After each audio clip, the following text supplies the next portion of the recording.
Graça e paz, meus queridos, bem-vindo a mais um programa Opção para a Vida. Hoje, 28 de junho de 2022, estamos chegando ao finalzinho do mês de junho, como também ao primeiro semestre desse ano abençoado. Hoje, no programa Opção para a Vida, nós teremos a mensagem do nosso querido pastor Levi Porto, que esteve pregando em uma das escolas bíblicas dominicais da nossa igreja, a Igreja Congregacional do Calvário, aqui em Campina Grande, Paraíba. Espero que você então fique conosco até o final deste programa.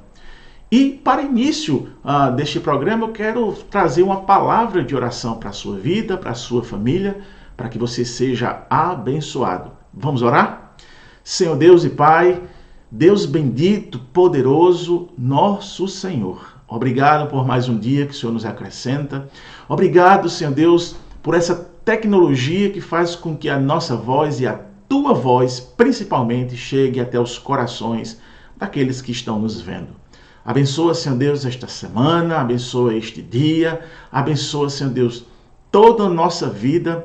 E quero te pedir em especial a esse irmão, a essa irmã, a esse amigo ou amiga que está nos vendo agora, por essas imagens, que o Senhor venha abençoar a sua família, a sua vida, abrir portas de emprego, curar de qualquer enfermidade. O Senhor é poderoso para fazer infinitamente mais do que pedimos ou pensamos. Deus abençoe esse programa, que ele seja uma bênção na vida de quem está assistindo. É assim que eu te peço e abençoo a cada um em nome de Jesus.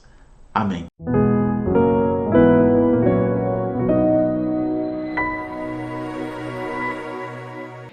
Vamos ler a palavra de Deus. Eu vou ler no telão. Porque sou eu que conheço os planos que eu tenho para vocês, diz o Senhor. Planos de fazê-los prosperar e não de causar dano. Plano de dar a vocês esperança e um futuro. Amém? Eu quero convidar você a ler comigo no telão nesta manhã. Todo mundo na mesma linguagem, tá certo? Vamos lá? Porque sou eu que conheço os planos que tenho para vocês, diz o Senhor. Planos de fazê-los prosperar e não de causar dano. Planos de dar a vocês esperança e um futuro. Deus, nós queremos te louvar nesta manhã. Quando a tua presença, Senhor, é visível e pode ser contemplado, ó Deus, através dos louvores da tua palavra lida nesta manhã. Te pedimos, ó Deus, em nome de Jesus, que, ó Pai, assim como tu tens o desejo que nós possamos receber de ti nesta manhã a tua palavra, tu também, ó Pai, aplique-a nos nossos corações, para a glória e louvor do teu nome, em nome de Jesus, amém, amém. Podem sentar, queridos. Eu peço a sua atenção por alguns minutos. Nós seremos sucintos naquilo que Deus nos colocou em nossos corações, amém? Nós estamos concluindo um mês alusivo à família, né? E a direção deste evento nos procurou e nos deu um tema. E o tema que nos deu está no início, no primeiro slide, que diz: projetando o futuro. Certo dia, alguém disse uma frase que, na minha opinião, ela norteia de forma simples e objetiva as nossas vidas no tocante ao conceito de formação de família. Essa pessoa disse a seguinte frase, nós a usamos muitas vezes até como um jargão, sempre que temos algum conclave de família, algum evento. Família é um projeto de Deus. Você quer repetir comigo? Família é um projeto de Deus. Mas será que é mesmo? Será que realmente Deus projetou a família? O que nós podemos pensar sobre esta frase nesta manhã, olhando para uma perspectiva de projetarmos ou planejarmos? São duas palavras distintas, mas que se entrelaçam dentro de um mesmo objetivo quando nós tratamos de futuro em relação à família, né? Quando nós dizemos, queridos, que a família é um projeto de Deus, e eu pensava isso na madrugada de hoje, por volta de 3 horas da manhã, mais ou menos 3h15, eu levantava e estava orando, e eu pensava sobre esta frase, e eu corri para abrir o notebook e escrever, e eu coloquei o seguinte: isso significa dizer que em um determinado tempo da eternidade, em um determinado tempo da eternidade, Deus sonhou, Deus projetou e Deus executou uma das mais preciosas obras da sua criação, e chamou de família. Eu começo a analisar esse versículo que nós lemos, né? E nós olhamos, queridos, que o Gênesis da criação de Deus, o início de toda a criação, lá no Jardim do Éden, começa com algo que está alusivo a essas 3 palavras que eu citei nesta manhã. Deus sonhou, Deus projetou, Deus realizou.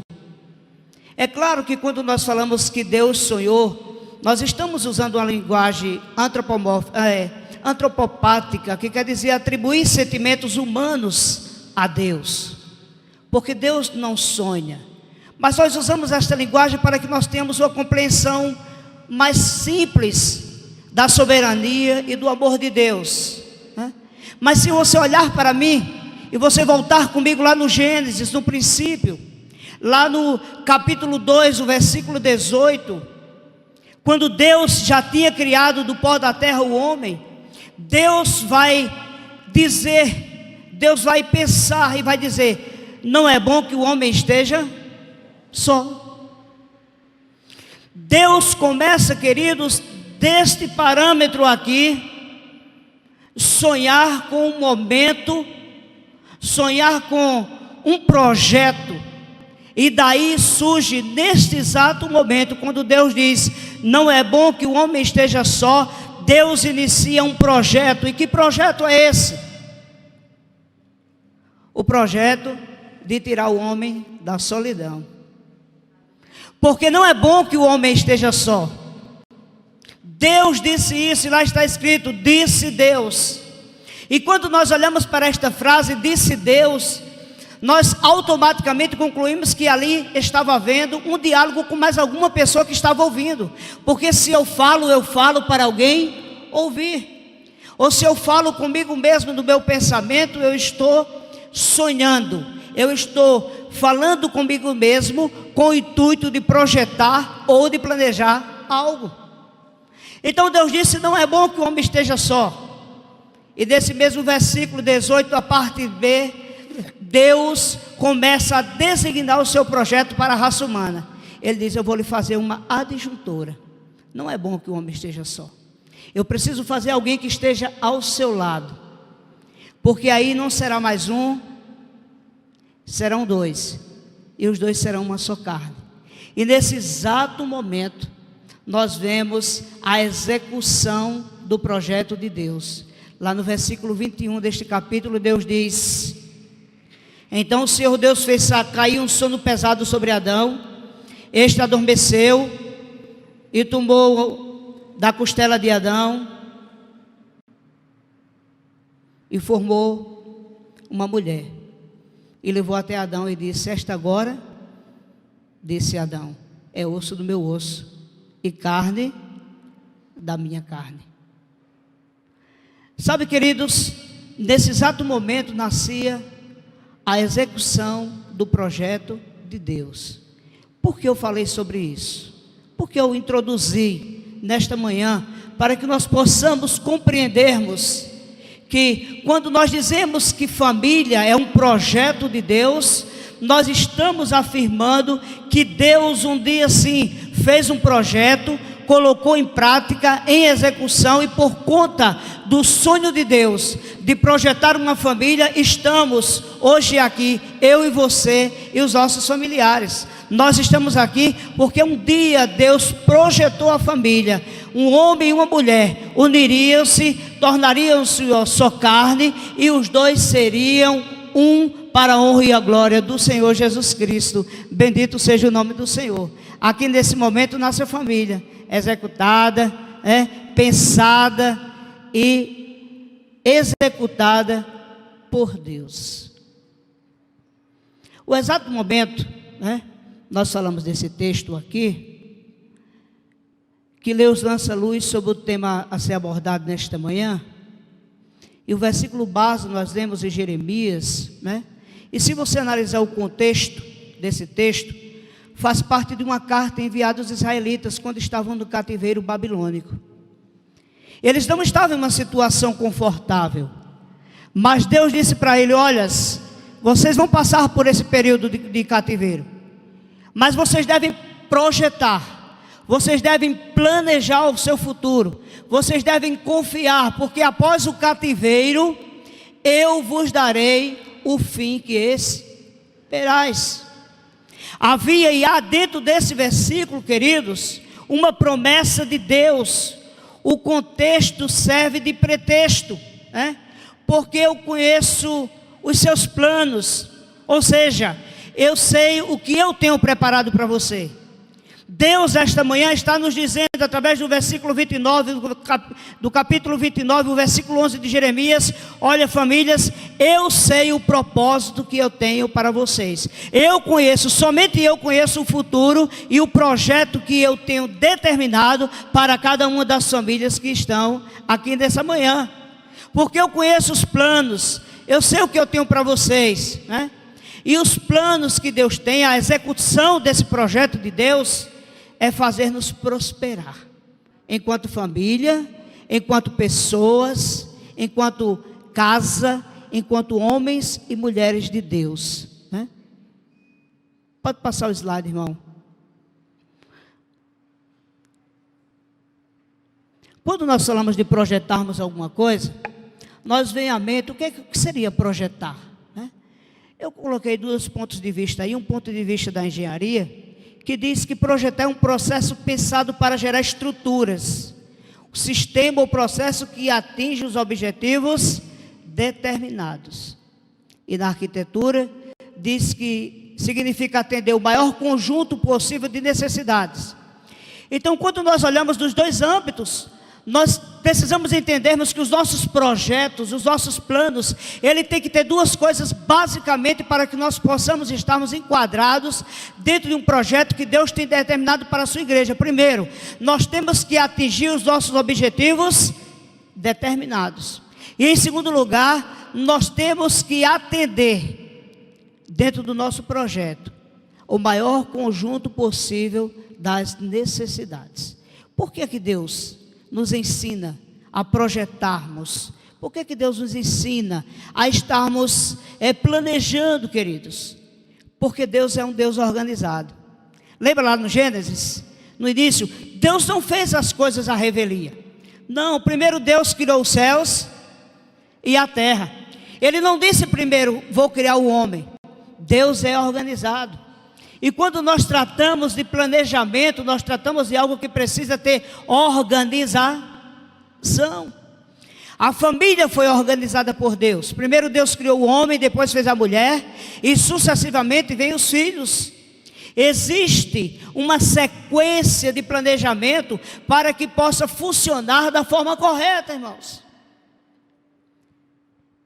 E para que nós possamos funcionarmos de forma correta, para que nós possamos atingir os objetivos que são determinados. Quando nós olhamos para um planejamento futuro dentro da nossa casa, do nosso lar, com a nossa família, nós precisamos alcançar metas.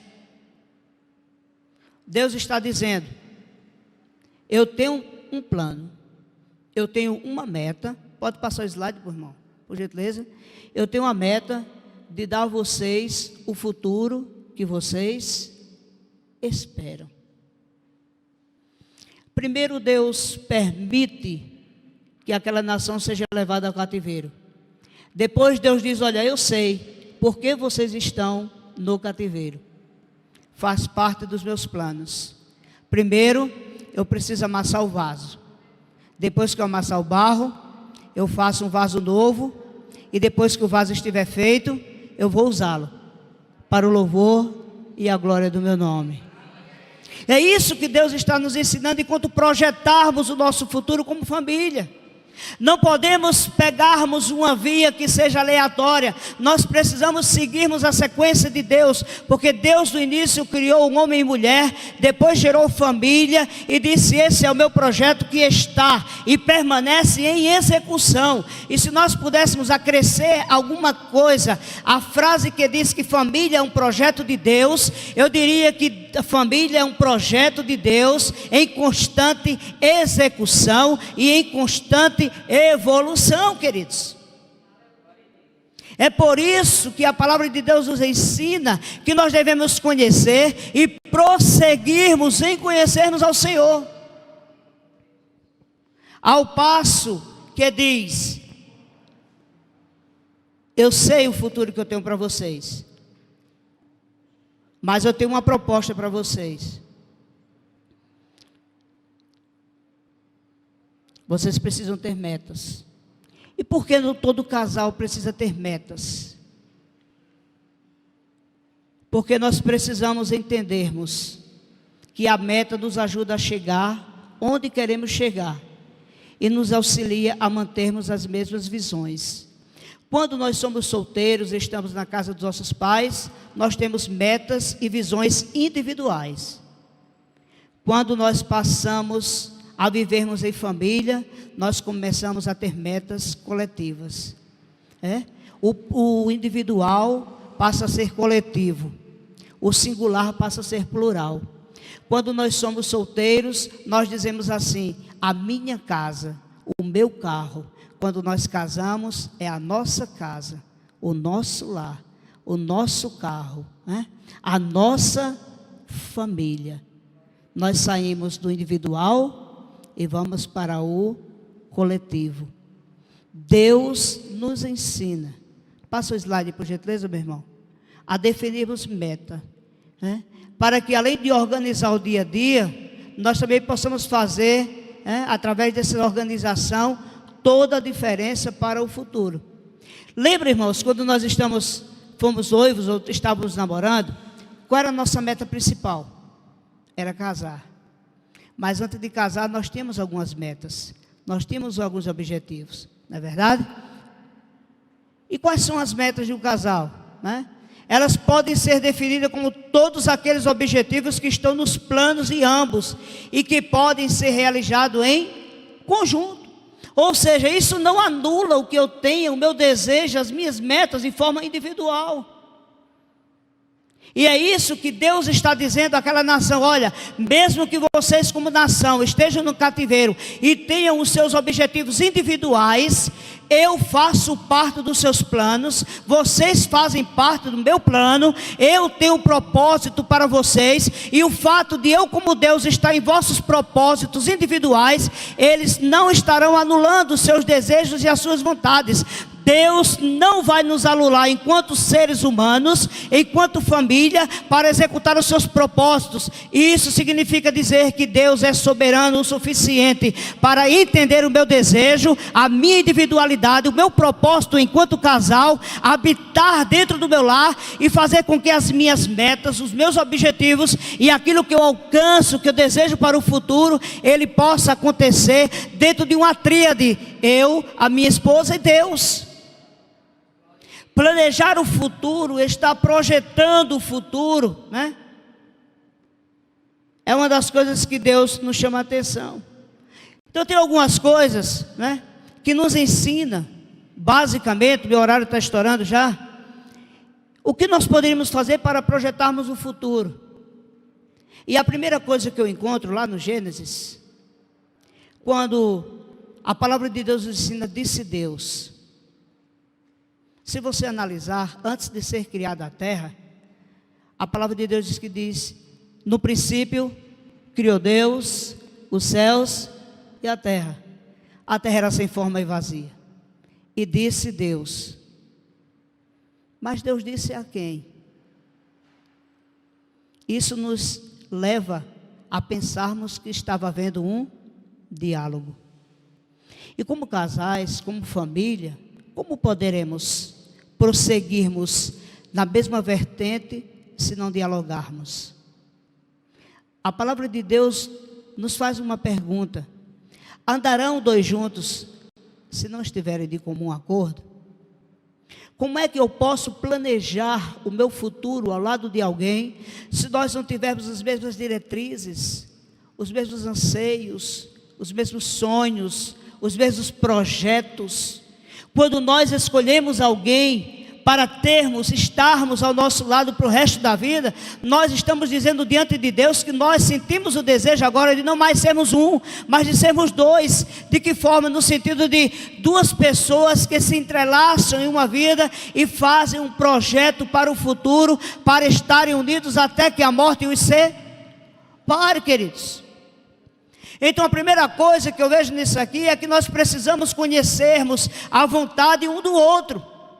Porque se nós não conhecermos a vontade, os desejos, os gostos uns dos outros, fica difícil de caminhar junto, fica difícil de projetar, fica difícil de juntar alguma coisa.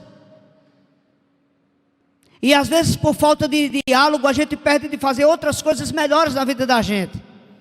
Ou de uma simples pergunta. Eu dizia domingo passado na classe de escola dominical na Ebenezer, lá em cima, o seguinte: olha, eu namorava com a minha esposa, eu lembrei do pastor que falou do diamante aqui domingo à noite, e todos os domingos, para mim, na minha visão, o chocolate melhor que existia no mundo era choquito. Então o que era que eu fazia, irmãos? No domingo eu comprava um choquito e levava para a minha namorada, porque eu julgava que eu estava agradando a ela. Mas eu nunca perguntei se ela gostava de choquito. E depois de 22 anos de casado, eu descobri que o pai dela era quem comia todos os choquitos. Se eu tivesse conversado, se eu tivesse dialogado, o pai dela não teria comido tanto chocolate. Sabe, irmãos, o diálogo é algo muito importante. Deus, Ele dialoga com a família. Deus está dizendo para aquela nação, enquanto seres humanos, enquanto família: eu sei o propósito que eu tenho para vocês. Eu tenho um projeto de vida para vocês, enquanto nação, enquanto família. Mas em primeiro lugar eu preciso dialogar com vocês. Vocês precisam me ouvir. Vocês precisam ter comunhão comigo. Como é que nós vamos andar juntos se vocês não me conhecerem, não tiverem de comum acordo com a minha palavra e com os desígnios que eu tenho para vocês? Então o primeiro passo, se eu quero enquanto ser humano, enquanto casal, andar bem, projetar um futuro ou planejar qualquer coisa, eu preciso sentar com o meu cônjuge, eu preciso planejar, eu preciso projetar aquilo que eu desejo, e aí sim colocar diante de Deus, para que seja aprovada a boa, perfeita e a vontade de Deus. Em segundo lugar, pode passar, querido, por gentileza. Eu preciso imaginar o futuro, né, como se ele estivesse o mais próximo possível. Eu preciso projetar. Pode passar, por gentileza. Primeiro eu preciso conhecer as vontades dos dois, depois eu preciso estabelecer o quê? Prioridades. Nós precisamos termos prioridades em nossas vidas. E nós estamos falando do âmbito humano. É claro que a prioridade é o nosso Deus. É claro que Ele tem que ser prioridade em tudo que nós fazemos. Mas em segundo lugar, nós precisamos determinarmos, enquanto seres humanos aqui, o que vai ser prioridade dentro do meu relacionamento. Porque o que é prioridade talvez dentro do meu casamento, da minha relacionamento, não seja dentro do seu relacionamento.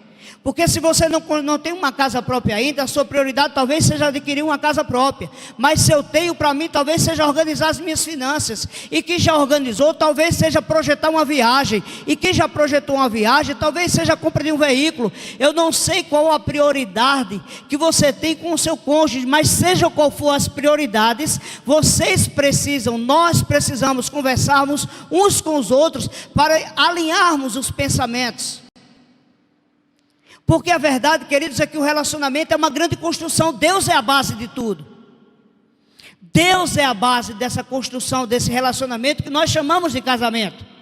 Mas existem os pilares desse casamento, desse relacionamento. E existem alguns pilares que estão intrinsecamente arraigados a decisões humanas.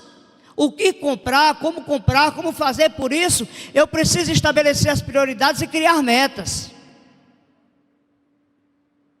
Então eu sento com a minha esposa e digo: olha, o que é a nossa meta? Qual é o nosso objetivo? Porque Deus, irmãos, é um Deus organizado. E Ele nos chama nesta manhã a sermos organizados também. Então, se eu conheço, se há um diálogo entre mim e o meu cônjuge, eu conheço as vontades dele, os desejos, aquilo que ele gosta, o que dá certo, e eu estabeleci prioridades, eu vou agora organizar, no próximo slide a gente vai ver, um plano de ação. Porque para que as coisas possam sair do papel, eu preciso dizer: olha, nós vamos agora executarmos o que nós planejamos. Não é assim que funciona? Então, o que é que a gente precisa saber? Que cada um pode ter responsabilidades de acordo diferente com o seu próprio perfil e a disponibilidade do momento. E no meu plano de ação eu tenho que pensar: o que fazer? O que é que eu quero para o meu futuro? O que é que eu estou projetando para o meu futuro? Por que eu quero fazer isso? Onde é que eu vou fazer? Quando fazer? Quem irá executar? Como será feito? Quem vai custar? E isso se chama organização financeira. Dentro de um relacionamento, querido, é uma das coisas que causam mais problemas entre os casais, é a falta da organização financeira. Todo projeto deve ser organizado, tanto no âmbito do pensar, do planejar e do executar. Então nós precisamos sair daqui nesta manhã pensando sobre isso. Se eu quero, enquanto família, enquanto indivíduo, projetar o meu futuro, se eu quero planejar o meu futuro, eu tenho que, em primeiro lugar, eu preciso conhecer a vontade do meu cônjuge. Será que eu estou pensando numa casa e ele num apartamento? Será que eu preciso comprar uma casa na praia e ele está pensando em comprar uma casa no sítio? Porque se não andarmos em comum acordo, nós poderemos até ter as outras opções, nós poderemos ter um bom planejamento, mas não teremos um comum acordo, e nós precisamos pensarmos sobre isso nessa manhã. Depois que eu faço isso, eu defino as minhas questões financeiras. Eu preciso, estou encerrando, pode pular para a conclusão, por favor, irmão. Depois que eu defino as questões financeiras, eu confesso constantemente sobre as minhas metas. Eu preciso gerar dentro da minha família o hábito de planejamento, o hábito de diálogo. Quando findou o cativeiro, Deus trouxe aquele povo de volta para Jerusalém. E Deus executou milimetricamente aquilo que tinha planejado. Porque Deus não é homem para que minta, nem filho do homem para que se arrependa. O que Ele falou, Ele vai cumprir. Mas pode ter certeza de uma coisa: Deus não muda, Deus não falha. Ele vai fazer segundo a vontade dEle. Se eu e você queremos projetar o nosso futuro, façamos e coloquemos os nossos projetos nas mãos de Deus enquanto família. Amém? Eu adiantei por motivo da hora, mas eu creio que deu para você compreender desses minutos aquilo que Deus quer para os nossos corações. Eu agradeço a oportunidade. Em nome de Jesus. Quero agradecer a sua audiência por ter ficado até o final deste programa. Que Deus possa te abençoar. Convido você amanhã a estar junto de novo conosco para mais um programa Opção para a Vida. Receba a bênção dos apóstolos. Que a graça do Senhor Jesus, o amor de Deus e as consolações divino Espírito Santo estejam com todos, agora e para todos sempre. Amém. Até o próximo programa.